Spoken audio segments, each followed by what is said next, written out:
Have you ever felt that unsettling silence after a connection seems to fade, leaving you wondering what went wrong and if there's any way to bridge that growing distance? Let's delve into this delicate space, drawing insights not just from modern relationship dynamics, but also from the profound wisdom of one of the 20th century's most influential thinkers, Carl Jung.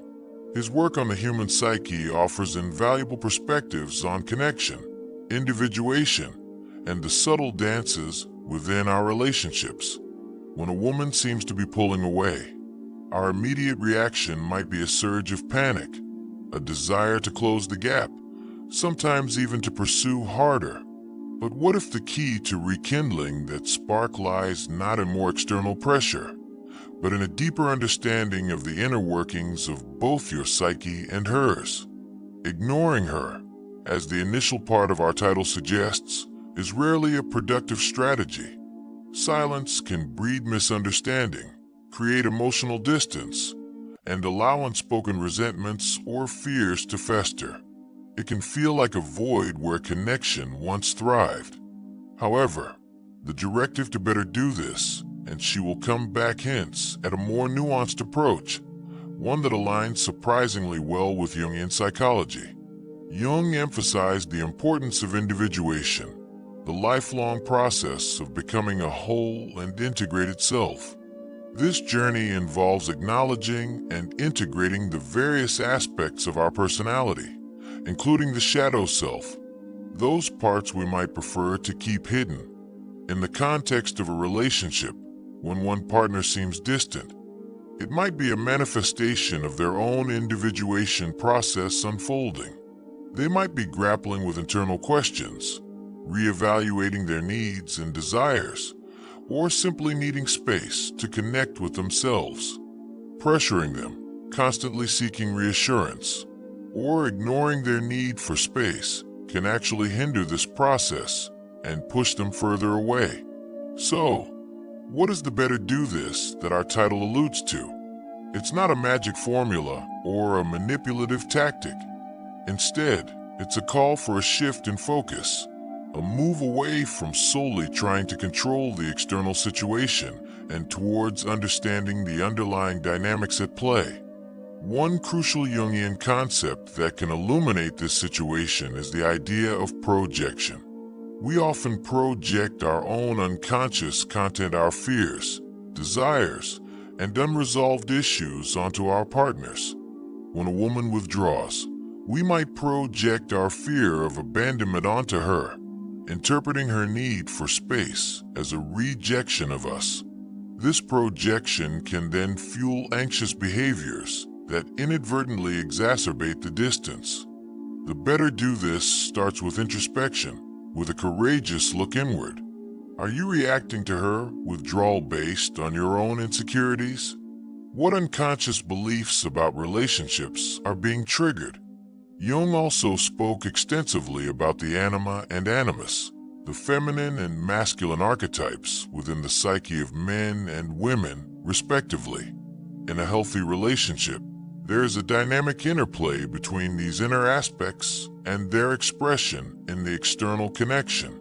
Sometimes, a woman's withdrawal might be linked to a shift in her inner anima, perhaps a need to connect more deeply with her own inner masculine energy, her assertiveness, her independence. Trying to stifle this natural internal shift by clinging too tightly can create resistance. Instead, the better do this involves fostering an environment of mutual respect and understanding for each other's individual journeys. It means giving her the space she needs without interpreting it as a personal attack. It means focusing on your own individuation process, on becoming a more whole and secure individual yourself. Ironically, when you are grounded in your own sense of self, and not solely reliant on the relationship for validation, you become a more attractive and stable partner. This doesn't mean becoming completely detached or indifferent.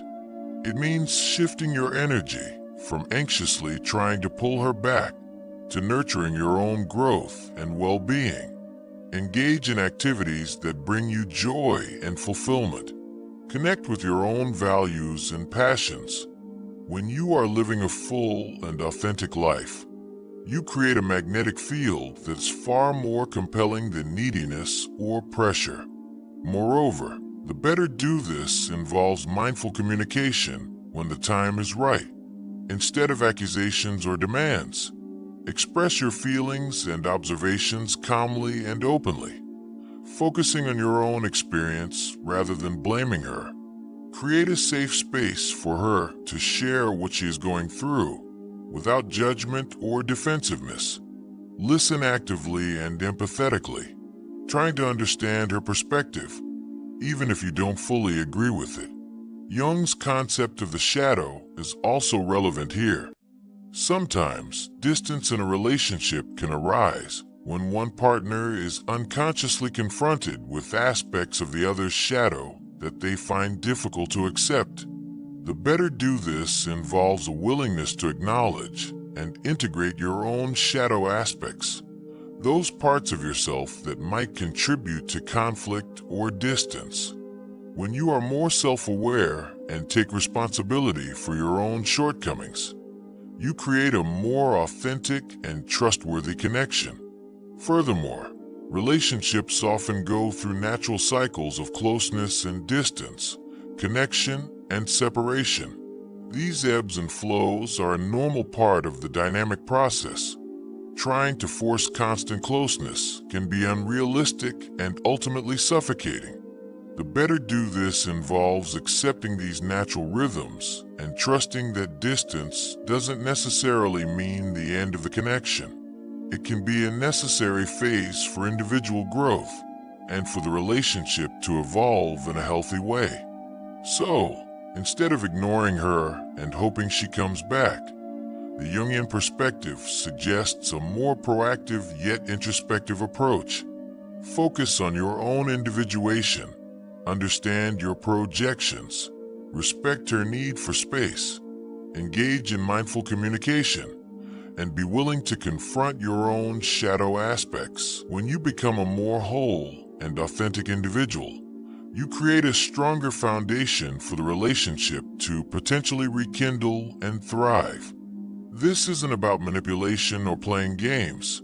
It's about fostering genuine connection based on mutual respect and understanding of the complex inner landscapes of both individuals. It's about recognizing that sometimes the most powerful way to draw someone closer is to first connect more deeply with yourself. Thank you for joining me today, and I encourage you to reflect on these ideas in your own life and relationships.